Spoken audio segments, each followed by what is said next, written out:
ibandla likaNkulunkulu the first church. Ngiqale lapho ngizoqala ke okokuqala ukusho ukuthi number 1 uIsrael mayongena eGibhithe yohlala khona bebizwe ke uJoseph owayehambe ngaphambili uNkulunkulu ayekhulumile bawufunda lapha kuGenesis chapter 15 eseyophola uNkulunkulu uyakhuluma naye ngoba mayaqala ku15 uthi lokho uNkulunkulu wabonakala kuye wathi namuhla wathi manje isihlangu sakho ungesabi malithi emva kwaloko ukhuluma emva kwa previous into eyenzekile chapter 14 I think la 12 la akhipha khona kweshumi kuAbraham ekhipha kuMesekedi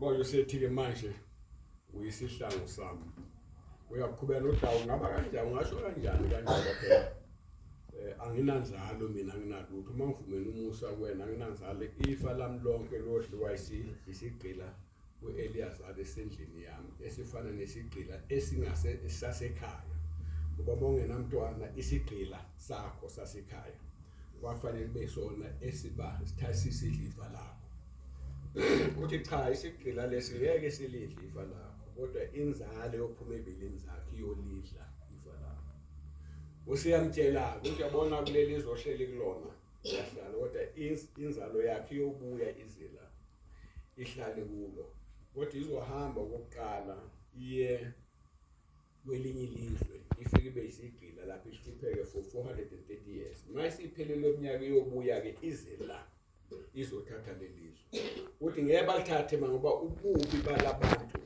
abobagcwala ezwakala uNkulunkulu nomusa babekezelela abantu uNkulunkulu ubekezelela abantu bekezele baqhubeka benzayo bathi bahlelo ngale dale yathathwa lento yabo ngimangaliza ubona abantu bephumelela ukuthi bafuna ufana nabo bawazi ne babephumelela nje isikhathi sabo siphela nini nalophumelela kwabo ngakho ke wasethi akasikeke uNkulunkulu wathi ngizokhatha icovenant nawe waseseyenza ke bekumhlatshelo lo wangena kuona kwaba icovenant leyo wasuka ke uNkulunkulu wahlela ukuthi uJoseph wezwakala wasidlula uAbraham wadlula uIsaka kwaba uJakobe isitori sakho lecishe nyasazi lo mfana wakho uJoseph kwawuyena uNkulunkulu awuzomsebenzisa uJoseph akadayiswanga abafowabo akafakwanga abafowabo emgodini wafakwa iphupho lakhe ayibonile uNkulunkulu uyakhomba ukuthi uzoba yini kodwa akhe uzodlula kuphi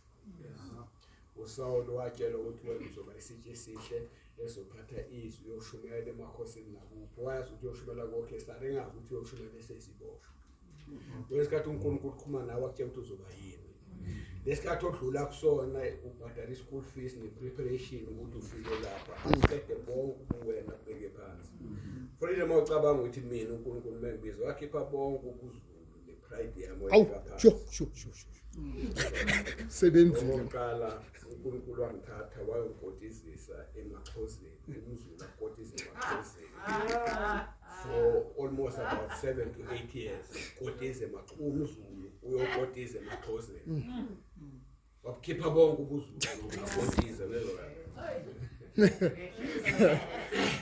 okwesibili uNkulunkulu wayekhulumile kimi long time indla azonginikeza yona bezokala ngantshela unkosikazi ukuthi lalela la ungakhathe ikhona yini ayikho into esingayihlalanga eDavidon zasaya kobheka thini sako Vergedar kodwa sigcine sesifikile saphela into zakhe kwasala amaplate ambandi ezimbala zomshado ayenazo bampha amapresident amaningi kodwa kwaphela lokho kuze elethi hayi ngithi naku yes izozodlala kuyona siyadlula uNkulunkulu uyafundisa ukuthi bese kunika lendlu ungayiphathisa ngomkhukhu awuhlale emkhukhwini iqala uphathe kahle Nkosikazi uNkulunkulu awukho umkhukhu engahlalanga uhlobo lomkhukhu engahlalanga kulo izwakala ngiyawazi ngeke ungitshela uyawazi umkhukhu kodwa Nkosikazi bewuphatha umkhukhu awuphathisa okwendlu ube muhle umkhukhu ube muhle wezwakala mawusungena ngaphandle umkhukhu kodwa mawungena ngaphakathi hayi ayithi nasisaka ithama amaZambia ezemba thebe don't believe in eating frogs But if you decide to eat a frog, you must eat a fat one. Amagama ufuna ulenze noma libheke umuntu angicaba ukuthi iqoqo leli. Wendlela ozopheka ngalo libe kahle. Nawu uNkulunkulu mesahlasele ehlase khona wenza ubukeke kube kahle ezwakala. Ngisho ukuthi ke uJosepha ke wayethunywa uNkulunkulu nephupho lakhe ukuthi ayolungisela uIsrael. Ukuthi uma esefika akwazi ukuthola indawo ezokwazi ukukhula. Lithi ke iBhayibheli isikhathi kaJakobe ke wabe sehamba ke bamdayisa bawufaka wafika wahlala khona uNkulunkulu ke bamkhuphula ngendlela efaneleyo. Okunye kwesikhathi ukona lento abathi mawufuna iphupho lakho liphumelele ophumeleliswe lomunye. Iziphupho abanye bafuna ukuphumelela amaphupho abo bengazange baphumelelisa iphupho lomunye. Before uzolida kuvunywe kule to be led. Before uzophathela ikhwama akuphatheza abanye. Ngezwakazi. Ngamanye amagama uJosepha wadinga ukuthi aphumelelise iphupho achaze iphupho likaFaro. Ukuze phumelele la. Yes. Ngezwakazi. Phumelela abantu Ela. And it was not a mistake. Ukuthi la muntu wayesejele amkhohle uJosepha for 2 years. Amkhohliwe straight ephendula iphupho lakhe la wakhuluma ngephupho lakhe lwase yamthumela wahamba phumelisela lo muntu iphupho lo muntu uzophumelisela uma eselena after 2 years waphela isikhathi nebona isikhathi sihamba kanje uNkulunkulu uya prepare uNkulunkulu unekhathi uNkulunkulu akajaha wena uyajaha uNkulunkulu akajaha uhlele lapho umese lapho and then uyamkhohla lo muntu mase uFaro eba nephupho uyamkhumbula lo muntu. Yes, kunomuntu Mose owaphendula iphupho lami. So isikhathi kazophendula leli. Kanti kuphendula kwaleso uzophendukela kwafika kuFaro. Waliphendula iphupho likabani likaFaro. Walala esiboshwa. Wavuka ngasasa. Second in command. Laba babembukela phansi ngisho umfazi kaPotifari emqambela manga wesekhona naye. Lo Potifari wesekhona. Ngazi bathini uma sebede phela lo muntu enamfaka ejele wahlala almost about 14 years esejele. Uyena osephethe manje. Yabona baphatha izisu bafuna amathishu mayekhona amadala kwenzeka yonke into. Uzosiphindiselela lo muntu. Kodwa iBhayibheli isitshela ukuthi wathini ngabo. Wabayeka kuphela wathi don't have to waste my isikhathi sami nami wabayeka waphatha uma esephethe kwafika isikhathi kesendlala basebezaka abafuwabo wase kwaqala manje kufezeka iphupho lakho ezokala beza bafika lithi iBhayibheli wafika bazibalanda noyise bafika babe yi7 ifamily yonke yahlala ke yahlala khona wafa uJosepha wafa uFaro ubani uFaro wena manje uJosepha nemsebenzi yakhe baqala babahlupha so kuyela bani kuleminyaka yakhe yo400 babahlupha wahle bakhulula uNkulunkulu mase bakhululeke ngendlela abakhulula ngala ngizongena lapho lesikhathi esihleli laphana they were sons they were a family namadodana yezwakala uNkulunkulu wabakhipha mase bakhiphile baphuma bengamadodana beyifamily kwezamadodana kaJakobe wabathatha ke wathi before abaphuma ngendlela ejwayelekile kwezwakala iSuez Canal yayingabi khona ingakakhanda bakhona indlela abahamba noJakobe babehamba ngayo noAbraham babehamba ngayo bephuma nakwakhanda khona iSuez Canal esansa iRed Sea neMediterranean Sea yabe sikhatha ke lo ndawo sikwazi ukukhumba ukuhamba kwezwakala akabahambisana ngaleyo ndlela kodwa abahambiswa badabula kuphi olwandle olubovu lesi story about that wasese bakhuphula ke sebasentabeni yaseSinai ngakho uma ebasa lapho abasela ukuthi number 1 eyobanikeza umthetho eyobenza babe yini manje isizwe a nation bese babe yini nation with 12 tribes ngamagama babe ke yibandla likaNkulunkulu bese babe yini ibandla likaNkulunkulu bangabe besaba yini abantu kaJoseph wabasa lapho kwabanikeza yini umthetho so kwe kingdom manje wabanikeza yini umthetho lo mthetho ukuhlukene kayi3 khona umthetho oqondene noNkulunkulu khona umthetho oqondene nokuhlasana kwabo bese bakho kwabantu bese khona umthetho ohlakene bathi i-civil law kwezwakala imithetho yokujaja negazi ngeke ingene lapho wabanikeza ngibelapho uma eselapha nebanikeze umthetho banikeza wona batshela ukuthi le mpilo nalabo uNkulunkulu enkade nemkhuba kade niyenza niseGibhithe ayisebenzi la niyakhona nala nizofika khona le yakhona ayisebenzi mina ngizonika eyeni iphambene nale kade niphila ngalo iphambene nalene eniya kuyo kuyezwakala ikholwa ke linjalo liyaphuma libe abnormal kule society kuthiwa inormal mbamba uyena onormal we society enjani abnormal kuyezwakala ngakho ke uNkulunkulu wabeka imithetho abakhethwa babe isizwe sakhe uma belapho ke sebanikeza lo mthetho loyo ke lithi ke bawuvuma kathathu 1 covenant bavuma number 1 bengabeza umuntu uthini bathi ngoba lithi kwaduma yena umuntu omkhulu bavakala namazi nembala abantu besaba bathuthumela bezwa incwadi yamaHebrew chapter 13 ithi anizile entabeni esobese lithi ke la nowezwa wasaba wathuthumela bezwakala kodwa nje entabeni kaJehova bathuthumela ke besaba basi bethi Moses hamba wena uye kulo uNkulunkulu wakho hayi ngempela kwahamba uMoses wafika bathi wathi yonke into ayishoso oyenza bavuma bengakezwa ukuthi uNkulunkulu uthini baphinda futhi wehla bese ehlile futhi uMoses wathi uNkulunkulu bathi yonke into ayishoso uNkulunkulu hamba batshele ukuthi ngithini wabatshela uNkulunkulu imithetho yakhe bathi yonke into ayishoso oyenza wahamba uMoses bathi cha sebezwile wathi bhala phansi wabhala uMoses wathi hamba bafundela bavuma wesingako wesithathu ngakho eBhayibhelini ngofazi ababili noma abathathu lento ekhulunywa yoqiniso then bavuma lithi bathi basebevusibhale phansi kwase kuyahlatshwa bathi udlu wasexotshozwa igazi leli lizwakala kwachelwa laba bantu kwachelwa nani nencwadi kwathiwa lena igazi lesivumelwano enizibophela nina kule mithetho yonke ishuwo kuba lithi iBhayibheli sonke isivumelwano esikhona siqiniswa ngani ngegazi baba ke yini ke manje wathi uNkulunkulu niseni ngabantu bami nesizwe sami nibandla lami ufuna nikwazi lokho yezwa ukuthi nina nihlukile kwabanye ngakho lo mthetho abanikeza wona okaIsrayeli kuphela abanye abangeni khona uma uzongena kunesango afuna ungene nalo ngoba iproselyte kuyezwakala noba iproselyte kwakunabantu abangeke baba amaproselyte njengabantu abatheni abalimele ebulilini babo kuyezwakala bathi abasoze bangena ebandleni kaNkulunkulu namadodana kaLot ayengangeni nawo kuyezwakala ngakho incwadi yabase-Efesu chapter 2 uthi nani kude bezwa nababaseduzane lithi kwasuswa udongo ngegazi lakho kwasuswa udongo olungubutha olahlukanisile manje uma ungazi ukuthi nani kude kangakanani kunzima sizongena mase sifunda ke ngendlu yakho ukuthi kodwa ngichaza nje ngoba mhlawumbe ngeke ngene bona indlu yabo abanikeza bona okuthiwa yini iTabernacle noma iTempeli endaweni yayihlukene yayinesigaba kezwakala bakhona indawo engcwele kube khona indawo engcwele kube khona igceke se-courtyard kwi-courtyard njalo lapha nendaweni engcwele hall of holies kwangena umpriest kanye ngonyaka bezwakala bese ukuthi kule ndawo engcwele kwangena abapriest bendlu kabani kaAaron bese ukuthi ngaphandle egcekeni kwasebenza abalevi on the courtyard bese ukuthi eyezingake yesine bese kuba amadodana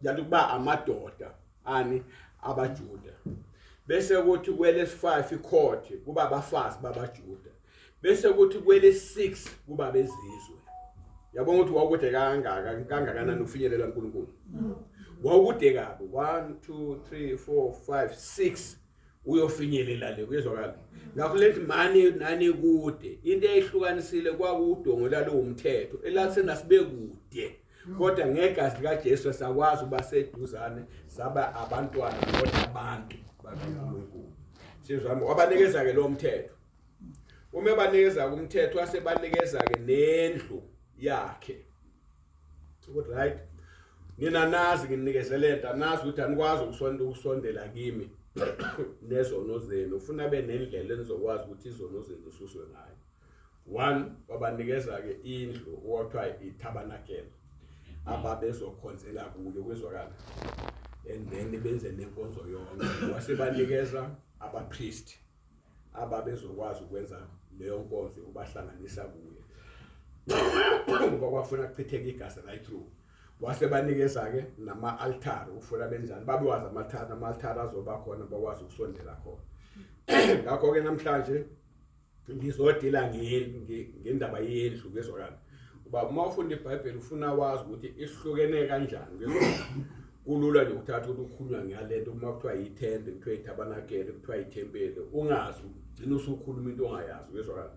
Ngizongena namhlanje ekhulumeni ngesakhiwo yini isakhiwo and then ke emva kwaloko next week ngizobe ngingena-ke ekhulumeni-ke ngani angizukhuluma ngekhavani lokhunya ngumphongolo wesivumelwano bokubaluleka kakhulu lokho. Bese-ke ngizoqeda-ke bese ngingena ngizokhuluma ngamathende la ukuthi ayina kanjani magama bathembeli nami before-ke bese ngizongena-ke and ngongena bese ngingena esakhiweni seTabernacle ukuthi lalakhiwe kanjani. Bese ngiqeda lapho bese ngizongena kancane endabeni yomphongolo wesivumelwano ngoba iwona okubaluleke kakhulu wonke lawo mathenda ayekhona ngizwa ayekhona nani lalibakhona iTabernacle wezwa kodwa umphongolo wesivumelwano uma ungekho phakathi kwafanele ukuthi yindlu nje engenalutho. Kungakho iBhayibheli encwadini yesisambulo lithi uJesu ehamba phakathi kwezinti kwamalathi amangaki awu-7 each one of them yayifanisela ibandla and then each one of them yayimele ibandla. Kungakho-ke ethi phenduka uba uma waphendukile ngisusa yini uthi nawo bese ungawusaba ibandla bese uba i-organization noma abantu bedlala yini idamseso bezwakala. Kungakho lapha noma ufunda encwadini yokugcina lapha ekugcineni ebandleni laseLaodicea uJesu usethwale ngaphandle kodwa uma ufunda ngalo kwakukho babe nayo yonke into mhlabeni lwabo right benemali benayo yonke into kodwa uJesu wayengawesephandle ngqongqoze futhi ukungena sebemvalele ngaphandle. Ngamagama yonke inyakanyaka yenzeka lapho kwakubona uma ubungaphandle wacabanga ukuthi sihamba kahle izinto lapha kanti yena akasekho bamvalele kuphi. Iyefana nomfundi incwadi ka-Amos chapter 5 verse 22 lapho babenza yonke imhlahlelo emihle begcina yonke imikhosi behlabelela kahle futhi sihlabelelo zenu nemikhosi yenu nemikhosi yenu eniyenzayo nemhlahlelo yenu yamatholamelo angiyenameli isiningiso kimi. Wena ongacabanga ukuthi uma behlabelela benza yonke into belethe ezinonile benza yonke into uNkulunkulu khona uNkulunkulu angifuni lokho ngoba niye kokuyibona kuyikho. Ngakho wabatshela uNkulunkulu ukuthi ngizonakhela indawo-ke enizokwazi ukuphumelela ningikhonze kuyo. Nazi ukuthi akuziwa kimi nesono ngizokwazi ngizoba nezindawo la kuzoba imhlahlelo nani kuze nofinyelela kimi zingozwe izono zenu njalo yona ezoyibona ukuthi yakhe kanjani. Sisuke lapho-ke the siqala ngani ngalokuhlukana kwalamathempeli namathende. Number 2 zofika iTabernacle lakhe kanjani. Number 3 singene endabeni yompriest lomkhulu ababethemba ukuthi wayegqoka kanjani izimpahla zakhe. Noma usuthola indabeni yompriest khona mhlanje sikhona athi ziyagqoka umlomo ekeyi uyazibona lapho bishop ezwa azikho lapha kwapriest nale nduku le ayikho sokuthi ayikho nale ring ayikho ezwakala.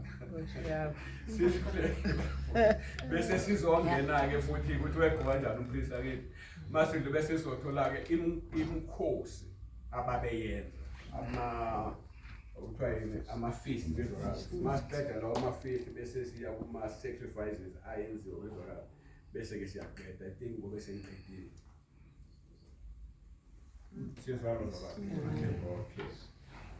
Ake sibone-ke okokuqala sibone ithende likaMoses. Ithende wesikhathi ufenda kuthiwa iTabernacle kodwa kuthiwa yithende la mhlawumbe amanye ama-translation basehlala eshintsha njalo bagcina sebethi Tabernacle of Moses kanti akulona uyezwakala lapha kukhulunywa ngethende. Ithende likabani? Ithende likaMoses silithola laphana ku-chapter 33 evesini lika-7 to 11. Exodus chapter 33 verse 7 to 11 ngizofunda ngizongindlela khona uzokwazi ukugcina isikhathi ngingazongeli ube inhlanhla nokuthi nelami igama libizo 33 from verse 7 to 11.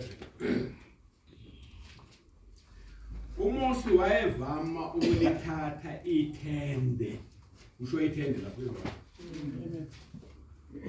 walimisa ngaphandle kwegama, underline ithende, and check ukuthi likuphi kwezwakala, underline lingakuphi ngaphandle kwegama, libe kude, likunjani, likude nani negama, walibiza ukuthi ithende lokuhlangana. Kwathi bonke abamfuna uJehova baphuma baya ethendeni lokuhlangana elale ngaphandle kwegama. Kwathi uMose ephuma eya ethendeni, bonke abantu basukuma bema kwabayilowo nayiloyo ngasemnyango wethende lakhe. Bambuka uMose waze wangena ethendeni. Kwathi uMose engena ethendeni, insika yefu yehla yema ngasemnyango wethende. uJehova wakhuluma noMose. Bonke abantu bayibona insika yefu imi ngasemnyango wethende. Bonke abantu basukuma bakhuleka kwabayilowo nayiloyo ngasemnyango wethende lakhe. uJehova wakhuluma kuMose ubuso nobuso, njengalokhu umuntu ekhuluma nomhlobo wakhe. Wabuyela eKamu, kepha inceku yakhe uJoshua indodana kaNuni insizwa ayiphumanga ethendeni. Uzothatha le ndaba labani kaMoses, uthatha indaba yethende la ngaphandle kwami negama, likude nani negama. Okwesibili kungena uMoses kula ngithi noJoshua uyangena. Sizwana azo masizwana ubambe lo leli ke kwakungelona iTabernacle, ngoba iTabernacle one leli nje lafana nesiguqo thina siphume eZayoni kwezwakala. Uma uphuma esiguqweni ngaPentecost uphuma endaweni yakhe yokukhuleka kwezwakala, la uhlala noNkulunkulu, kwakuyilawo lakhe lokukhuleka kwezwakala. Ayiphuma elibeke ngaphandle ngahlala, mefuna ukukhuleka wayephuma ekhona khuleka bese yabuya kwezwakala. Ngakho ke yayithi insiki ilokhunye uma uJehova ebonakala lapho ngamagama indawo ayimeditate khona ehlala noNkulunkulu khona kwezwakala. Lali ngaphandle kalingekho eduze negama, sizwana. Ngakho kwathi uma imfuna aphuma yakhona, ngakho elibathi mayibona waphuma wayakhona wafika wangena. Kwakuyithende yase simple tent lafana na wonke amathende okuhlala kwezwakala. Akulona iTabernacle kaMoses, ithende likaMoses kwezwakala. Bese kuzoba khona ke iTabernacle. Asifunde ke ku Exodus chapter 25 verse 1 to 8.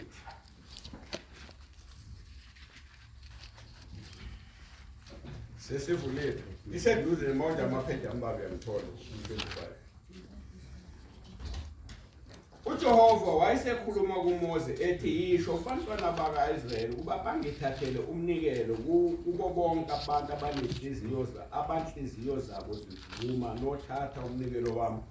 Yiloyo umnikelo eliyakungithabathela kubo, igolide nesiliva nethusi, nokuluhlaza nokububende, nokubomvu neline eliqolisiweyo, noboya bezimvu, nesikhumba ezibomvu zezinqama, nezikhumba zamatahashi, nemithi yomtholo, namafutha okukhanyisa, namakha amafutha okugcoba, nawempepho ethafukayo, namatshe amahasophi, amatshe okufakwa awengubo emhlophe, yamahlombe, nowesihlangu sesifuba. Yonke lento okhulunywa ngayo la into eyayizosebenza kuleli Tabernacle, kuleli Tabernacle ababe bezozakhela kulona uNkulunkulu kwezwakala. Isakhiwo sabo yayizokhwa kwenzenjalo, omunye beyibona ozosetshenziswa njengamafutha nempepho nani izinto ezazosebenza lapho. Kwangasuka emakhanda abo kwezwakala. Bazazi ngeke eGibhithe nale Khanani azazi ngeke. Ubanikeza bona njengoba sebeyibandla likaNkulunkulu, ufuna baye kanjani, bamkhonze kanjani, bangasicabangeli bona kwezwakala. Right. Uthela mabangenzele indlu engcwele kuba ngihlale phakathi kwabo, ngihlale ngekhathi. Ukuphi lo ntombazana okhulumiswayo? Ngihlale ngekhathi. Ngihlale kuphi? Ngekhathi. Uhlala kuphi? Ngekhathi. Ithende lakhe lingakuphi? Ngekhathi. Kwezwakala. Ngamagama uma ithende lakhiwa, ngizobona iTabernacle kukhulunywa ngalo. Lakhiwa le Tabernacle malakhiwa kwathi amathende wonke aba ezizwe manje nesikhathi bengizosuthi esinye sasingakuphi sesingakuphi bese kuthi la ngaphambili kube abalevi bese bayithende lika Moses nika Aaron ayelapho kodwa uMoses wayengangeni yena lapho ngoba uAaron wayekhonza lapho kodwa bonke noma behamba kwakusuka beithende labathize ukuze labathize bathwane ngokuhlukana kwezwakala ngakho ke iTabernacle lali phakathi kwamathenda akho mawuza lapha wawubona wonke amathende emahle emhlophe kwezwakala kodwa phakathi nendawo bekhona ithembe elalingelihle elalilibi ngokumbana njembe ebukeka kabi kwezwakala iphakathi uNkulunkulu wayehlala kuphi ngekhathi kuphi bazalwane uyathanda ukuhlala ngekhathi noJesu uyathanda ukuhlala kuphi ngekhathi indoda ethanda ukuhlala phakathi kwezwakala ngekhathi enhliziyweni kwezwakala uyathanda lumebethela uJesu wabethelwa ngekhathi kwaba ngekhathi babe ngapha nangapha ngakuphi ngama amagama kwathi ufuna la umahluko phakathi kwelika Moses lelia alale ngaphandle kwegama neTabernacle uNkulunkulu wayelishilo abantu besenzwa kanjani ukuthi lali kuplona lali ngaphandle ungathathi ukuhlanganisa kwezwakala uthi hayi bazalwane ufuna siphumeni eTabernacle likaNkulunkulu ngoba lingaphandle kwegama bonke abafuna baphume baye ngaphandle kwegama ushaya mabehle phambi bebheba hayi bavale ibhayibheli bathi ushaya isikhala noma esemoyeni isikhala ngoba lingekhathi lezizwana lela khuluma ngayo indawo kaMoses ayihlala khona uNkulunkulu lingakabi khona iTabernacle ayephuma ngizwa okokuqala ke lo ngizwa okay bese sizobuya ke sibheke no chapter 85 verse 4 usakhulunywa ngani lapho iyaphambili usakhuluma ngani ngeTabernacle ufuna yakhiwe kwezwakala imali usponsor yokwakha lento ngakho ufuna ukudlula lapho yayibekiwe ukuthi iphume kubani kulabo abahlezwe kanjani namhlanje imali yokwakha amabandla umthetho ufuna iphume yokwakha yena amasonto iphuma kubantu abanjani izinto zinjani ungasho ukuthi uzokhipha imali engaka nawe ukhipha imali engaka ngoba iyenza ukuthi lo bengakhipha ngaphezulu kwalokho usebanjwa ile mali ngoba uma ekhipha ngaphezulu bazokuzenza ngcono ufunela isikhundla kumfundisi kanti uma kuthiwa ngonjani nalo nencane uzosaba nawe ukhipha ngcono ngiphume le bandleni ngoba mina ngeke ngikhona imali sebeyahamba kabantu kanti uma uthi bazalwane loyo naloyo enzenjani onenhliziyo enjani akakhiphe njengokuthanda kwakhe uzobona ke abantu bazokhipha ngani iyabanjalo ke lebalaka angithanda ukudlula kancane nalapha ekwakheni lendaba yokwakha uzowakhwala kuthiwa abanhliziyo ezivumayo abaningi phakathi kwaIsrael uNkulunkulu wathi basezweni elinobisi nani nezinyoni ongelona ibathi intaba zakhona ukuthi insimbi amanzi akhona wakhiwa so anekasa ayazizela bezwakala wathi nodla nisuthe bese niyalibonga igama lika Jehova libusile kodwa siyamanga sesithola kukhona abantu abahluphekayo khona lize lithi lelisela leli luJudas Iscariot why lo muntu wesifazane ekhipha imali engaka lamafutha ngabe yakhipha laba abampofu futhi uJesu lohlala ninabo njalo kodwa uNkulunkulu kwakungeyona injongo yakube khona abantu ababampofu leliza bayibulo leliza babulo uma ufunda iBhayibheli lithi when they were in the village ukuthi bangene khona bathumela izinhloli zawuhlola ngendlela elaliyilo kuthiwa isigaxa sama-grapes sasiphendwa abantu abayithumi ama-pomegranate ayimane ngendlela emasaka ephendwa abantu abayithumi lalinakho konke nabo babezidlakele babengangobi yiphi insizwe ephakemile labafana babili uXaba nalomfana lo ubani amadoda angathi aphakeme kodwa abanamzimba bona afuna ubazamela umzimba kabani kababu lo umfundisi uFenyana tababenjalo uma bebabheka lapha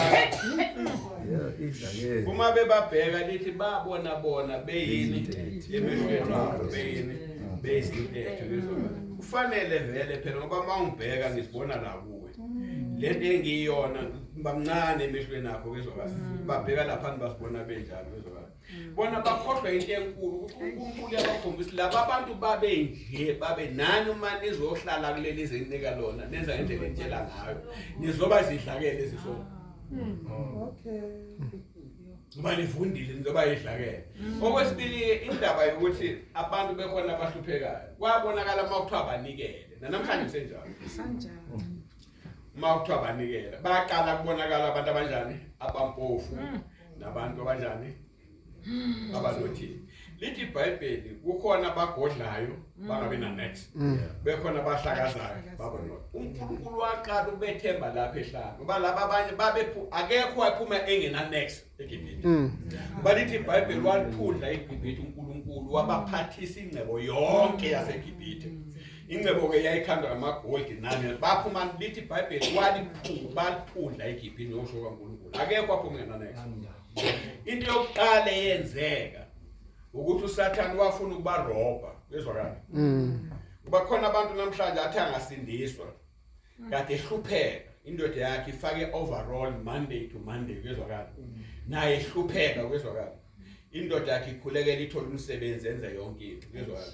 Mase ukuthiwa ayinikele indoda khala unkosikazi awantate icheleta ngengana enkanakana uyisesontweni thina sizosala sidlala ekhaya kodwa inika dini indoda iyayikhipha imali ngoba iyazi ukuthi wena ilandwe kuphi abakhala kakhulu labo mama ichelete enkanakana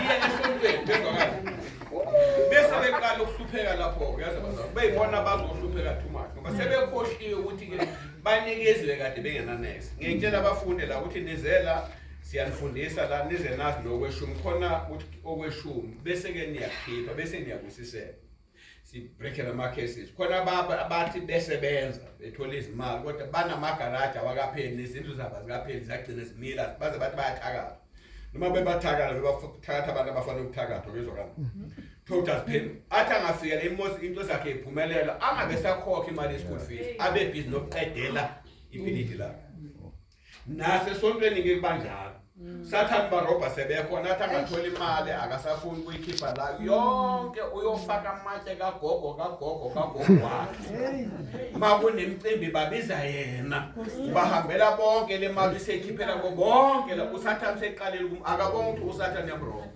okweshuma kusakhishwa nemnikela ayikhishwa bezwakala nemoto yomfundisi koloko yandate emkhulu ibekwa amasoho ingaphelele before ihambe bezwakala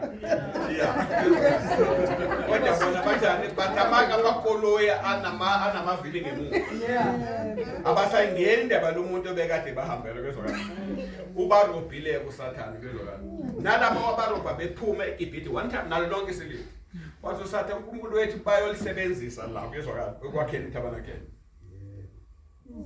Wathi uSathane hayi khona man aba uMoses esele eyolanda into ezobasiza bathi akhe Aaron sokhanda ngamatshe manje uMoses uhambile esikhandela ithole lekade selikhanda baphumile eGibhithe balishiya ithole kodwa balithwele kuphi yenhliziyo zabo bathatha lonke legolide lethanika igolide nesiliva nasemantombazaneni enu leniphume noNkulunkulu yolisebenzisa le lethela ngenikhandele lithole lekho eningi imali lapho yaba lapha imali okhandela lelani lelo golide lelo imali yokuqala kwibudget kaNkulunkulu 25% isibona banikele ngayo. Number 2 iphothele lenzwa ke uMoses elikhulu uNkulunkulu uyangashonga ukuthi akaligaye abaphuzise lona yezwakala Wagaya no waphuzisa lona bahamba nalo lise iswini kungakho labahlupha noma sebehamba ngesikhathi esizayo uSolomon engasekho balikhumbula on the Northern Kingdom ukuthi balibeke libeka umuntu uNkulunkulu amnikeze umbuso ukuthi ngiyakupha lo mbuso uwena ayikho into ofuna uyenze busa ngendlela efanele wacabanga ukuthi bazosuka baye eJerusalem bakhonze bangabo waselibeka ithole kaDani walibeka elinye la ukuthi bakhonze khona bezokala uSathane uhambe barobha right through abantu okwesibili makuthiwa unikelwe la laba abanye abazange banikele bathi hey sofika senze njani phambili masinikela ngakho konke waqala lapho ke manje mahluko kanjani kuhlukanisa abanothile nabanjani laba bathu besingena next uNkulunkulu wasinikeza banikela uNkulunkulu enzani ibona abaqhubeka baba nakho okukhulu ngoba uNkulunkulu umekuphi imoto njalo noma yini ekuphela noma yini bese ethi uyayifuna uNkulunkulu ufunele komunye ma uvuma uyidlulisa uyakuthemba uNkulunkulu ube yishanela ube yini njalo mefuna ukubusisa uSofi anike wena into uhambe ngayo iye kuSofi kezwakala uma efuna ukunika abani ayidluse ngesandla sakho kezwakala nike namhlanje phambi kwakuphele mhlambi 2 weeks usanda kuyithola abantu ababethi bayenjoy athi uNkulunkulu ayidlule ufika umuntu azoyifuna ayidlule uthembe nemali uNkulunkulu akunikeza imali uthi usayibhekile abantu bejaba uthi umama uthi uzothenga osofa abakhulu naye nani ufika umuntu usasa azofuna exactly the amount nibhekana endlini ukuthi ubani ohambile washo ukuthi khona imali engaka na endlini thola akekho waphuma uNkulunkulu unike wena ukuthi njani uyidlule once wayidlulisa uzokwethemba ngento ezinkulunkulu ngoba uyishanele kodwa uma ugodlile ngeke uNkulunkulu akwethembe uyazothemba ngeke awethemba laba abanjalo banikela labo uNkulunkulu abethemba noma sebefika phambili abanhliziyo zivuma abazi bebengenamehlo okay la faniswa abantu bezwakala bengiselapho bezwakala bese number 2 sibonile iTabernacle lisehlane batshelwa ngathi izoba kanjani na yonke into uma sibesuka neTabernacle sebehamba ke sebengena eKhanani bafike eKhanani indawo yokuqala la bafike lamiswa khona lamiswa eShilo kuphi eShilo masifunda uSamuel oqala uchapter 1 funde u3 no9 35 amfundanga bani ayishilo ukuthi u35 usakhuluma lokusho ngo25 u35 uthi uNkulunkulu wakhuluma kuMoses wathi ngithathele umnikelo kubantu abanhliziyo ezimayo lona ngezwakala ngamagofaza babe nombathathe yaqiniswa indaba yokuthi imali ithathwa kubantu abanikelayo yokwakha amasonto akuthatha kokweshumi kula ngoba kushiwo la ukuthi uthatha kokweshumi phambi amasonto uthwala abanhliziyo zivumayo uzophindwa kabili thatha umnikelo kuwo kezwa akushiwo ukuthi okweshumi kuyasho uyacaca ukuthi okwani umsebenzi wakho kezwakala wena manga uyasebenza kezwakala njengamaphoyisa la akade esebenza kezwakala uma ngabe usebenza umfundisi kezwakala uma ungakufuni wena lo kweshumi ukudla wena kezwakala ufuna ukunikela ngake esontweni uyakwazi wena ubatshele bakukhiphe kuze kuwe njengowena uPriest lapha ngene bese ukudlulisa wena kuze nabezayo ufika umuntu engasebenzi kezwakala azi ukuthi uyezwa Ndlovu banothangazana umhlongo ukuthi mako ufika umfundisi ongasebenzi azi ukuthi okweshuma khona okwesonto kezwakala akona okwesonto kwakha amasonto kezwakala okwamfundi uba uyasebenza ngene ngathi angifuni mina fanele isikhwameni sesonto kwakuthenga ama-instrument ukuthengele uyababulala labantu ngoba wena usasebenza ngene muhla wena ungasukufika omunye ongasebenzi bayomvukela labantu bathi wathina sathi umfoka mhlongo madoda wayengalesitshela thina ethuka sithatha wayethatha emalini le umfoka mhlongo thina insizwe eyifishane nje uyayikhona lapha ufundiswa ngempela hayi lezi impungushe efunde bathela babulawe uwe abanye khona bathi angifuni nokweshumi ningakhiphi nomnikelo ningawukhiphi uyababulala labo bantu ngithi mina ngizobenzela ufuna wena ukuphumelela bangaphumeleli unecala uNkulunkulu Paul uthi ngangiyeka ngifundisa lonke icebo likaNkulunkulu ngene izindlu ngezindlu imini nobusuku ukuthi wena uyakhona akusho ukuthi abantu bayakhona ufuna ubanikeze isimiso nje basenjalo sizwa ke thembani lapho la besikhuluma khona telefoni seliseshilo ke mathe 1 Samuel 3 and 9 chapter 1 3 and 9 1 Samuel verse chapter 3 1 Samuel chapter 1 verse 3 no 9 Lo muntu wenyuka emzini wakhe iminyaka ngeminyaka ukukhonza nokuhlabela uJehova sebawuthi eShilo. lithi iBhayibheli wathi uNkulunkulu mase nifika aninawuyenza emhlatshelweni noma kuphi la nithanda khona kuma-altari njengabezizwe bezokala kodwa ngonikeza indawo la noletha khona emhlatshelo nalako bakhona iTabernacle lohlala khona leli Tabernacle nimukisa khona iminikelo yenu nemhlatshelweni bezokala lasuka-ke la kuphi eShilo babehlala njalo beya kuphi eShilo bezokala.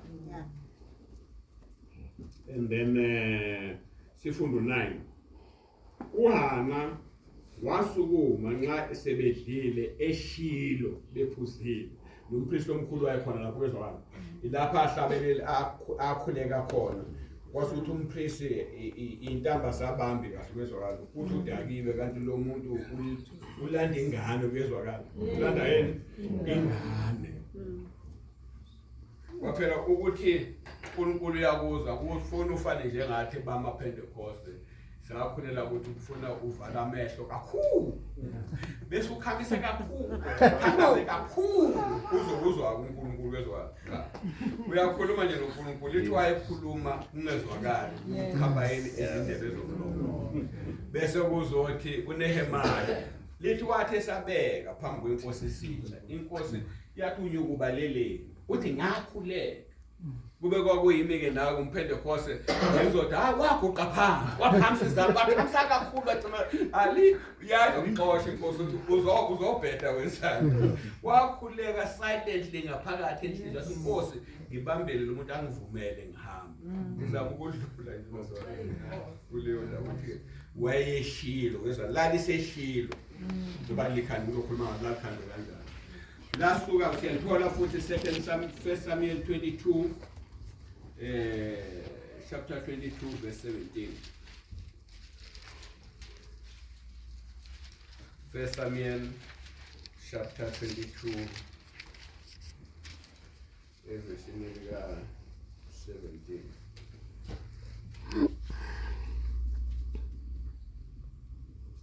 Uyen Testament noma ngiyenze zami.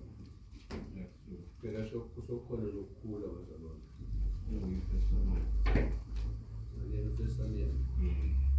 22:17. Akunguye. Umanothami kaphethu kuye. Ake sibone 2 Samuel. 2 Samuel 22. Akusi.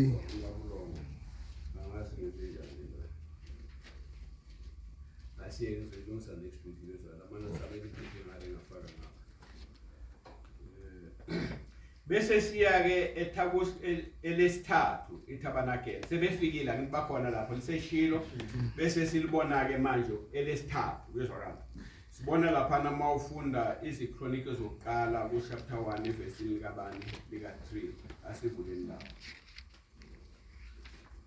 chapter 1 izichronicles zokuqala chapter 1 verse likabani lika 3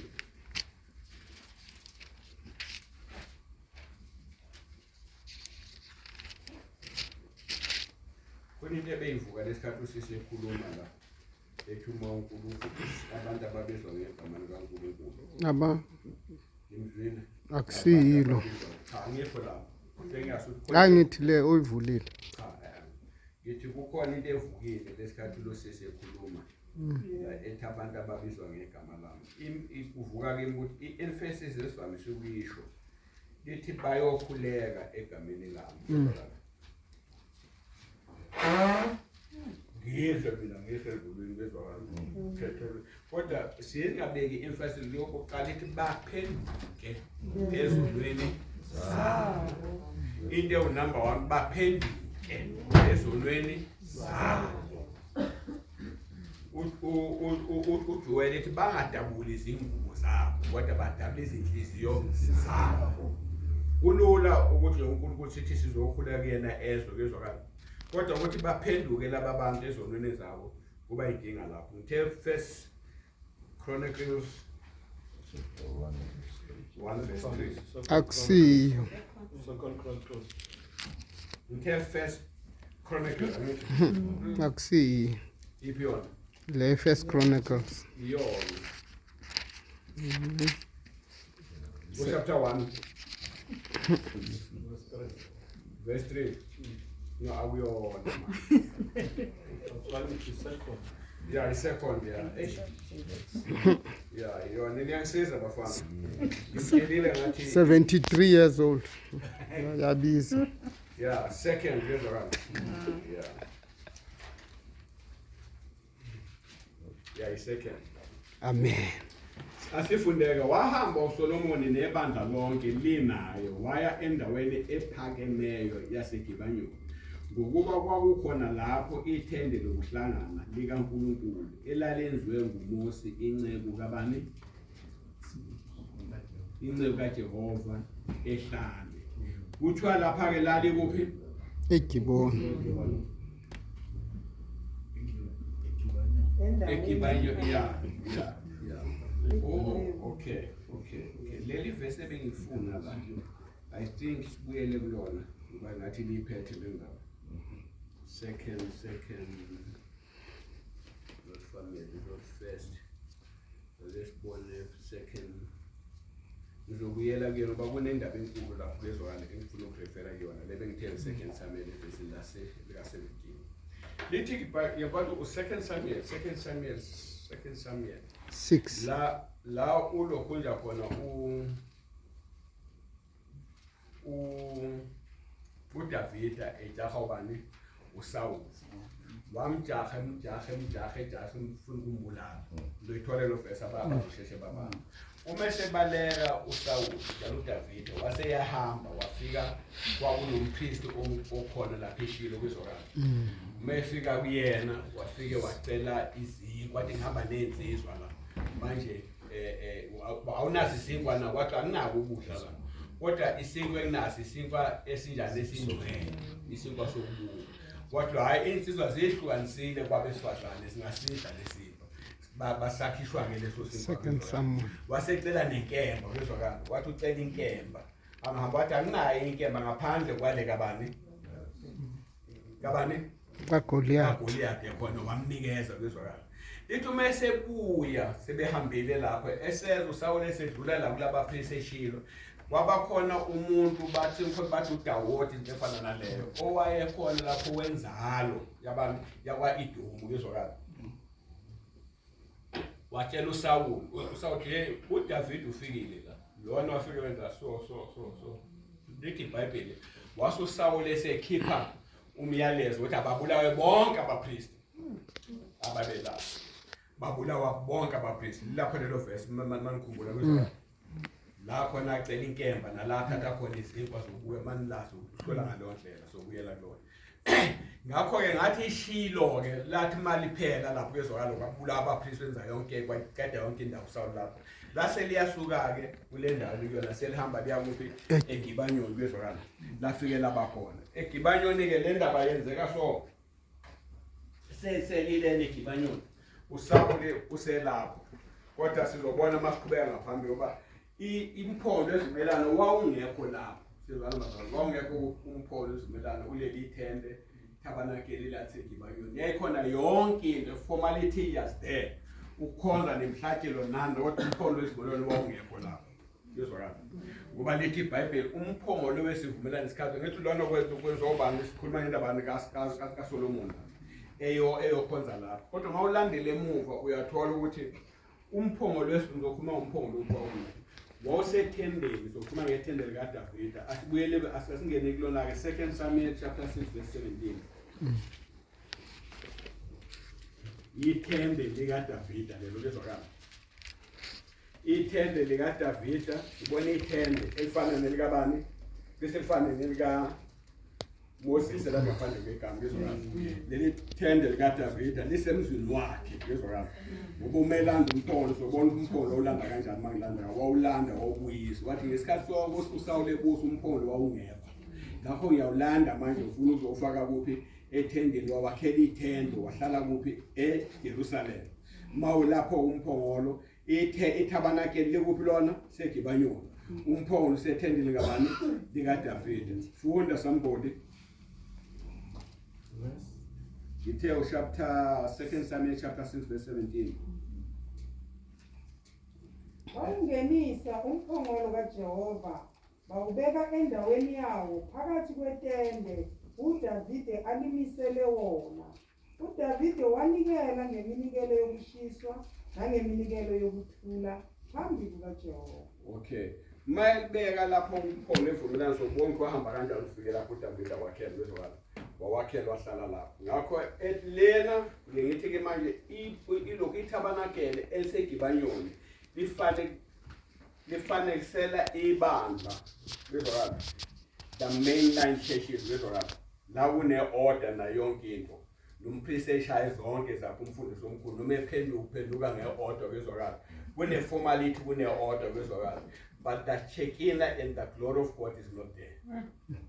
Bese uzothi ethendeni likaDavide lifanisela ibandla bezokala ibandla labantu abazelwe kabusha liyana fanisela la Christian kingdom bezokala Christian kingdom bezokala abathi amabantu abantu abakholwayo bezokala abangamaKristu amathempeli abamakhulu abangasindisiwe kodwa leli likaDavide ilona ithende lelo bompholo kaJehova wawulapho lapho uma ufunda khona uDavide wawubeka lapho uma eyubeka beka ithende lapho afaka umpholo ezimela wenza into engazange ishiwo lithi wamisa abahlabeleli ababezohlabelela imlindo u4 imlindo lisha amakota 4 hours ngena abanye ekseni bayaphuma ngena abanye bayahlabelela bezwakala lapho umphongolo ezimelana babe ubona ngamehlo babe njani babe ubona ngamehlo uvule bewubona bekhuleka kwezwakala behlabelela kuphela sizwana bazalwane kwakurestore inkonzo ye-worship kwezwakala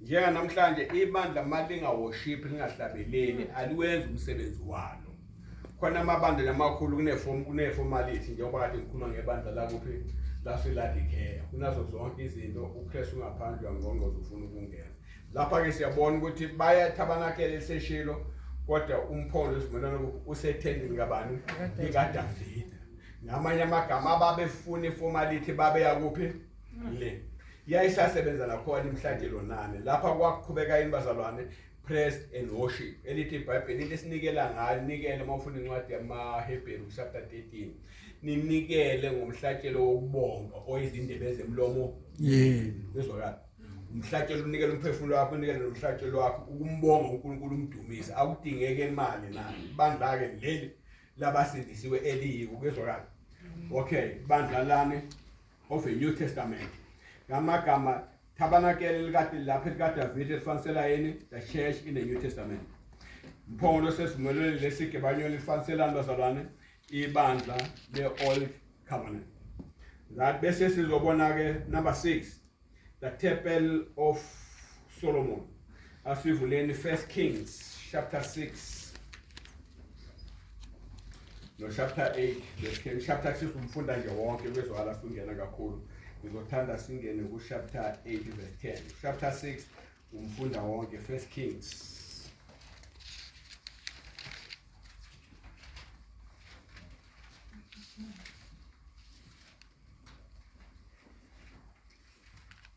u1 Kings ukhuluma ngani ngethempeli kwezwakala uma lakhiwa sizwana bazalwane kwakhiwa kwethempeli yaqala ku-chapter bani ku-chapter 5 lapha no verse 13 bese u-chapter 6 liyaqhubeka ithempeli ku-chapter u7 akangeni ukhuluma ngendlu kaSolomon bese uzokhuluma ngani ngendaba yani yethempeli likaSolomon sifunde from verse 8 from verse 8:10 kwathi lapha abaphristi sebephumile endaweni engcwele ngayifunda khona wenze yonke into kwezwakala kodwa lithi ke base benjani bebengenile beyokhonza lapho masikhathi ivula ukungeniswa komphongolo kaJehova bawulanda kumanje bawulanda endlini kaDavida lo iTabernacle selisukile eShilo lo ukhande ithempeli eJerusalem masukhatha umphongolo manje uyofakwa kuphi ithempelini sokuyini manje akuseyona iTabernacle sokuyithempeli kwezwakala sibone eqala kuyithente sabona kuyitabernacle likaMoses sabona kuyithente likaDavid sibona sokuqala indaba yani manje yamathempeli kwezwakala Kwathi lapha abapristi sebephumile endaweni engcwele, ifu lagcwalisa indlu kaNkulunkulu kaJehova. Abapristi baze bangema ukukhonza ngenxa yefu, ngokuba inkazimulo kaJehova yagcwalisa indlu kaJehova. Kwezwakala. Sibona lapho ke befaka mayivula lo indlu kwezwakala. Ithempeli likabantu kaSolomon selakhile ukuvula kwalo lithi behluleka abapristi ukuthi benze inkonzo yabo kwezwakala. Ngoba inkazimulo the shaken of God yehla ngicela nivale lapha sinehitha la. Behluleka kwezwakala. Bakwakushipha kunobungcwele kwezwakala. Hayi kuba befaka ingubo ezimhlophe abaningi ngoba ingubo emhlophe ayisho ubungcwele ifanele ubungcwele kwezwakala. Lithi babegqokile benjalo behlanze bonke inkazimulo yehla kwezwakala. Behluleka abapristi ukukhonza ifu lagcwala kwezwakala.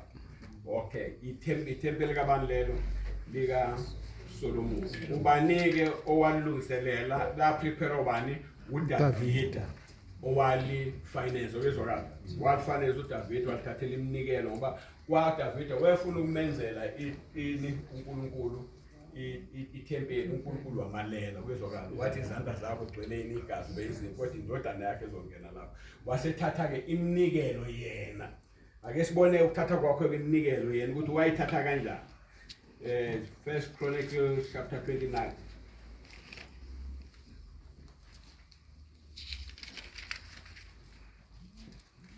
Ngiyabuka njalo mama Masono umbhekele isikhathi. Ujahebo mama Masono. uDavid inkosi wathi kulo lonke ibandla, uSolomon indodana yami oyedwa uNkulunkulu amkhethileyo usengumfana osathambile nomsebenzi omkhulu ngokuba ithempeli alisilwe elomuntu kepha ngelika Jehova uNkulunkulu. Sengilungisele indlu kaNkulunkulu wami ngamandla ami onke igolide lokwegolide nesiliva nethusi kokwethusi uyakusho konke lapho kwezwakala.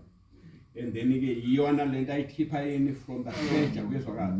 Uthi futhi njengokuba uverse 3 njengokuba ngiyenamela personal indlu kaJehova nginengcebo yegolide nesiliva ngiyanikela indlu kaJehova kaNkulunkulu wami yona phezu kwakho konke engikulungiselele indlu kaJehova. Lithi uDavid wathatha from the treasure kwezwakala walungiselela ukuthi kwenzani ulungiswe yini indlu kaJehova. Wasethena all my personal account ngiyanikela ngami kwezwakala. Mawuse uyifunde ke enzansi lapha ukuthi ke zase uverse 6 zase zinikela ngenhliziyo izikhulu zawoyise nezikhulu zezizwe zakwaIsraeli nezinduna nezamakhulu kanye nezinduna zemsebenzi kwezwakala.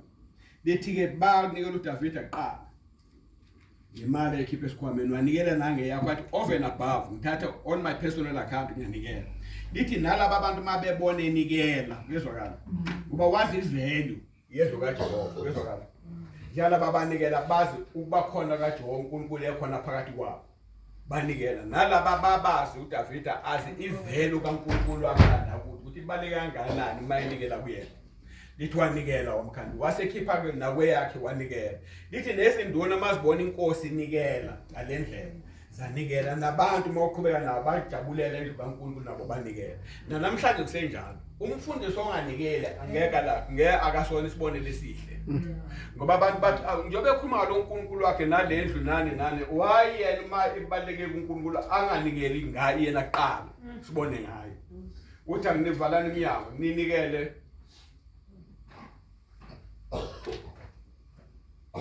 ukuthi ufuna ukunikela abantu akanikeli yena kwezwakala. Ngamagama ibandla elizophumelela ibandla enomfundisi onjani onikela kuqala besibonele esihle yena kuqala faka imali yakhe kuqala. Ngantshela umfundisi umthabele uthi nomfundisi umthabele wonakele la ikhanda lakhe isonto liyonika ingqondo yakho. Bamupha umshini ukuthi ke uye ekhaya lakhe umshini wokugeza izitsha. Mangifika lapha emshini banginike nanku umshini la wokugeza izitsha isonto libanikele badoka makade. Kodwa awuze lapho uze la kitchen uzobona ukuthi ungeke ulunge enimawula. Ngithi uphambene impela isonto leselayize ingqondo yakho laso yanda nale encane la ngemuva. Uthatha umshini onekela uNkosi ufuna ukufaka esontweni. ngabe izophuma thatha lo mshini lo nalo uhlanya lwesonto solivukile ithathe lento nise kuphi nise ekhaya bahamba ngoba uthatha bawusanga ngoba wosunko uma umuntu uyinceke kaNkulunkulu umfundisi uwazi amandla kulesibusiso sokusebenzela uNkulunkulu ezokwazi konke lo hamba khona ukubona kufanele abantu uNkulunkulu yamathatha lo ngifayile kaNkulunkulu ngabona uthatha kufanele ngabona uthatha kufanele ngakho ke kufanele ingqondo yakhe ibe nabantu bazobonga ukuthi ngamake ivelu kaNkulunkulu sibona umfundisi wethu lithi ke nabantu kama-elder eza nabo uDavid siyamazi mos sijahamba singenalutho nathi samsupport singabayiyane singenaneke wasibusiso uNkulunkulu sihlalelane singanikeli uma besingenalutho sesinakho banikele nabantu bathi uma kunikela nekuthi nasihlaleleni banikela yafa nanto banike wamlungiselele nesihloko sakhe okay bese kuba yithempeli likabani likaZerubhabhele Tempeli kaSolomon siqala ubona ithempeli bese sibona ithempeli kabani likaZerubhabhele kuyezwakala Ezra 1:2 Ezra chapter 1 verse 2 chapter 3 verse 10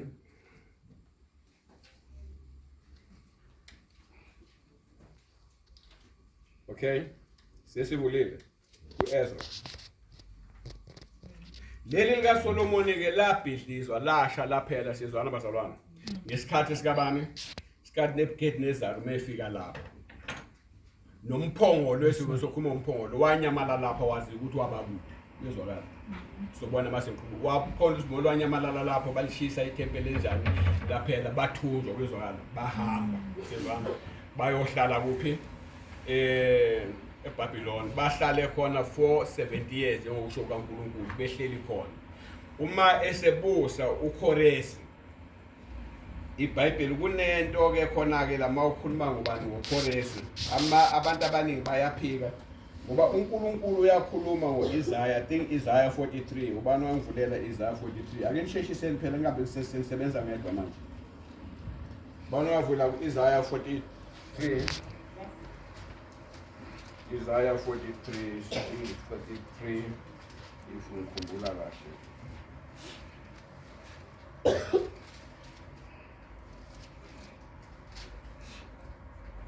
no 45 Isaiah 45 uyakhuluma la ukhuluma uIsaiah kwezwakala abakathundwa labantu kwezwakala abakathundwa Isaiah uprofetile waqeda wangena uJeremiah waprofeta kwezwakala base beyathunga isikhathi sikaJeremiah kodwa usekhulumile lo kwezwakala uKhoresi wamusho nangegama usho kanje uJehova ngogcotshwe wakhe uKhoresi osanda sakhe sokunene ngisibambile ukuba ngahlule izizwe phambi kwakhe ngikhulule izingane zamakhosi ngivule iminyango phambi kwakhe amasango angabe savala uyezwakala ungayifunda nje yonke uyezwakala uverse 4 uthi ngenxa yenceku yami uJakobe Israyeli okhethiwe wami ngikubizile ngegama lakho nginikile igama lodumo ungakangazi mina nguJehova akakho umuntu lapho bese khuluma lo kwezwakala ngakho uma ngabe esebusa uEzra kwezwakala ayingathi incwadi kaIsaiah yayikhona ifunda kwezwakala uma yebona ukuthi uphuma kuphi kanjani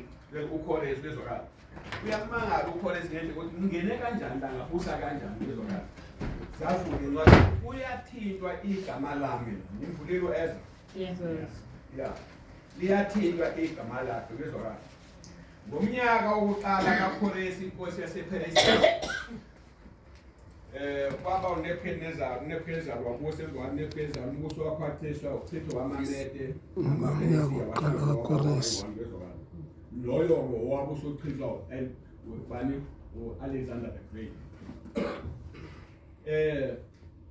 ngomnyaka wokuqala kaKhoresi inkosi yasePeresiya ukuba kufezeke izwi likaJehova umlomo kaJeremiya uJehova wamvusa ukuba izwi lifezeke ukuthi ufuna baphindele emuva kwezwala isiphelile isi-70 years uJehova wavusa umoya kaKhoresi inkosi yasePeresiya ukuba amemezele embusweni wakhe wonke alobe futhi ngokuthi usho kanje uKhoresi inkosi yasePeresiya uthi uJehova uNkulunkulu wezulu unginikile yonke imibuso yomhlaba ungiyalile ukumakhela indlu eJerusalema uyaliwe ukuthi ayokwakha indlu kuphi assignment yakhe nabantu bokuqala baphuma bene assignment waphuma ke uZerubabele ene assignment yokuqala ukuthi wenjani ayokwakha yini iTempeli. Assignment kaZerubabele kwakwakha iTempeli. I-assignment ka-Ezra lo kwakufundisa abantu umyalo womthetho. I-assignment kaNehemiah kwakwakha yini izindlu. Right. Uma ke eqhubeka kwatholakala ukuthi emva kwesikhathi uthi 310 verse 310 Ezra 310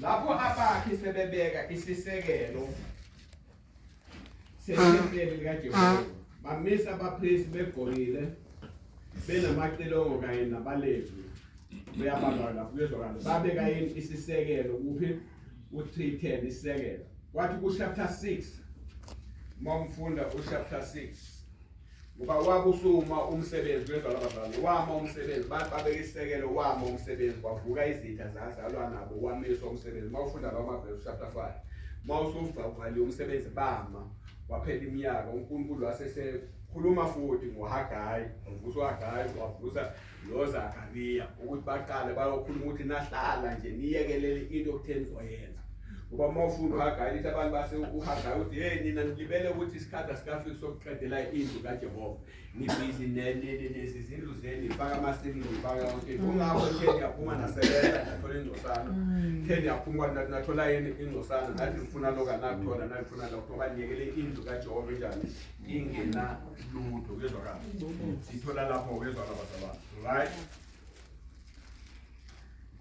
bese ke sizongena ke kweyokugcina iTempeli likabani likaHerod. iTempeli likaHerod ke awulitholi kahle kuyezwakala ukuthi ngiyathola amakhulunywa ngalo bathola lezi incwadi zamaMaccabees biphini mawufunda kahle uzofunda from Malachi to Matthew kuyezwakala leso sikhathi samaMaccabees is about 450 years of a silent day uNkulunkulu engakhulumi kuthiwa ngonyaka ka19 BC kuyezwakala uHerod wabesebusa la umebusa yena ke wayesebusa isikhathi uHerod kuyezwakala umebusa wasesithi alakhiwe iTempeli lelakhe ubani uZerubabele walenza labalihle kuyezwakala wafaka imali zakhe kwamthatha 10 years kodwa hayi ngoba ayinhliziyo yakhe ikuNkulunkulu kuyezwakala kodwa wezama ukuthenga izinhliziyo zabantu ngoba wayazi ukuthi lesihlala hleli kusona akafanele umIdumi lithi iBhayibheli akekho umIdumi akasoze ahlale esihlalweni sikabani soba inkosi kwaJuda bese ngoba yini Edomite wayekwazi-ke lokho kungakho uma kuthiwa uzelo oyinkosi wakhakhazelwa ukuthi usefikile lo muntu kuyezwakala ngoba yena wayekuthengile ukuthi abantu bathathe yini inhliziyo wadle inhliziyo zabantu wabakhela into abayithanda kakhulu abakhela iTempeli baningi abantu abazokwakhela izindlu zamasonto befuna inhliziyo yakho bengakhona bese ekugcineni bajike bazokwenza izinto zabo la bathi phela ubaba ufile mina ngakhipha imali ngenza la ngicela ukuthi azophumela la sizoshisa impepho senza yonke lesimkhiphe ngalendlela wena mfundisi uzophatha umsebenzi wonke yezwakala uyikhiphile imali ake wayidla inhliziyo yakho nesonto ngeke lisameza next lithi kwamthatha 10 years yezwakala bawalenza from 19 BC waze laphela ngobani ngo9 AD yezwakala kodwa noma ngaphelanga lahlala liqhubeka lakhiwa kakhulu lase laqela ke mawufunda kahle ukuphelela completely kahle liba lihle ngobani ngo-AD 64 uJesu ke iTempeli ayekhonza kulo ngene ephuma kulona leli kabani likaHerod sibambe lapho umphongo lo wawungekho lesikhathi uZerubabele okhanda iTempeli umphongo izumelelo wawungekho lapho uJesu ukhonza nje kwezwa zonke lemkhosi yenziwa akekho ukho umpholo izivumelwane lapho abaphristi bayangena ngale bangena bayenza inkonzo yonke endaweni engcwele awukho umpholo wesivumelwano siyezwana lo bakhonza awukho umpholo wesivumelwano yezwa umpholo lwanyamalala emhlabe ethunjwa bezwana lishise bethunje bayeBhabhele akwaziwa uma ufunda ngezincwadi bathi hayi ukhona ungaphansi kweTempeli selungiswe zonke izinto maselakhiwe iTempeli ngesikhathi semillennium yezwakala Bofuna iRevelation 1000 yesu Jesu ezobuya kuchapter 19 ezanabangcwele ezanathi azomisa umbuso wabaJuda abuseka yinathi laba bebesemiswa khona ke ithempeli nomphotho ube khona bezolala bathi uShishaya uzange ube khona inkosi fasilimbusisi sibonile ithente likabani 1 ithente likaMoses ngaphandle kwekampa Tabernacle likaMoses in the midst of a tent ithi lokhunje iTabernacle eShilo Tabernacle isekilise ibanyoni makuphole sumelana ukho lapho uDavid ukhandele ithente kuphi emzini wakhe sabona ithempeli ukhula ngethempeli likaMoses njalo likaSolomon sabona ithempeli likaZerubabheli sasesibona ithempeli likaHerodi inkosi imbusise amen.